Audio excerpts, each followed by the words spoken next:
Joe Budden, a former rapper and podcaster, has recently reacted to Mr. Favre's lawsuit.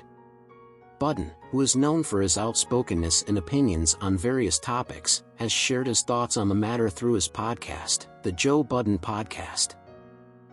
Okay, the end. What else we got that's important over here? Let's stay on sports. Brett Favre is suing Pat McAfee, Shannon Sharpe, and some other nigga. I forgot. Microsoft, Disney. That nigga suing the whole world. That nigga suing every body on the planet. Because he wanted to steal. Oh, wait, we should be careful. Yeah, wait. You next? Fuck him. You next? Brett Favre. Yeah. And anybody that love him. What are we thinking?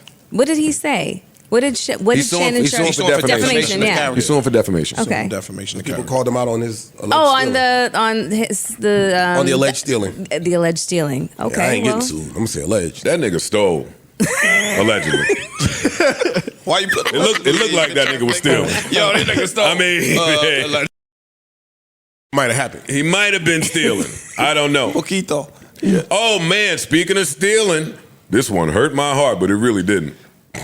They caught Russell Wilson skimming from the foundation. Oh man, I saw that too. They said he was. They got Russ. He was taking 24 cents, or no, he was only giving 24 cents on a dollar. Yeah, 24 cents on a dollar. He was donating to the foundation, and everybody was so sad and doing surprised. What everybody else does. I was getting ready to say, did the foundation say a portion of the proceeds will go there? That's probably. That's Absolutely. a fucking portion. That is what happens. I stand with Russ. Yeah, when you go over there and get your little extra 5 cents at Walmart, A portion goes. I mean, or Whole Foods, only a portion of that money goes there. The rest of it goes when to you the get that to the Red Cross, the CEO check coming out of your little spanky.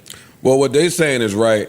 Also, if you happen to miss that little clause and you have a television and you watched any of the Broncos games last year, I could have told you that he was going to start stealing from anywhere where there was available funds. It becomes a habit. Dog, y'all seen them games? That nigga called his people like, yo, get it all out. Empty the whole thing. Yo. Get all of it. Empty it. Yo. stole from the I don't know. I'm stealing from Denver. I might as well not stop. Yeah, but they might void this next year. Right. I don't know what's going on. That nigga, That was guaranteed, that's bro. guaranteed Yeah. spanky. That nigga got. Who else stealing? There's some more people stealing up here. Let me see. No, I don't see nobody else Scooter stealing Braun. right now. Defamation lawsuits can be complex and challenging to prove, especially for public figures. This is something that Joe Budden, a popular podcaster and media personality, has touched on in his discussions about former NFL quarterback Brett Favre's recent defamation lawsuit. Although Budden made some jokes about the situation, he never really delved into the specifics of the lawsuit. In this video, we will explore the nature of defamation lawsuits and how they can impact public figures like Favre. Defamation, as a legal term, refers to a statement or communication that damages the reputation of a person or entity. Defamation can be either written or spoken, and it can be intentional or unintentional. In the case of Favre, he alleges that the Mississippi State Auditor and two sports commentators, Shannon Sharpe and Pat McAfee, made false statements about him on TV and online shows that damaged his reputation. These false statements are at the heart of Favre's defamation lawsuit. Proving defamation can be difficult, especially for public figures like Favre. Public figures have a higher burden of proof when it comes to proving defamation because they have willingly placed themselves in the public eye.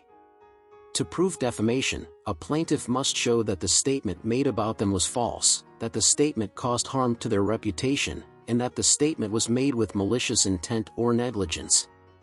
In the case of Favre, he will need to prove that the statements made by the auditor and sports commentators were false and that they caused harm to his reputation.